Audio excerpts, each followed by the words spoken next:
Doa lengkap memohon penerimaan segala ibadah kita. Rabbana taqabbal minna salatana wa siyamana wa qiyamana wa ruku'ana wa sujudana wa tilawatana wa taubatana wa ibadatana wa du'aana wa zakatana wa khairatina wa sadaqatina wa salihah a'malina birahmatika ya arhamar rahimin. Amin.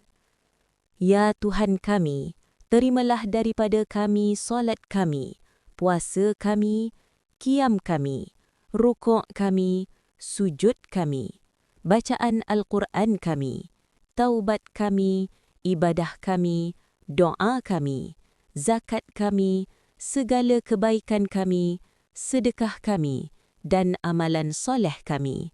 Dengan rahmat-Mu, wahai Tuhan yang Maha Pengasih, lagi Maha Penyayang. Amin.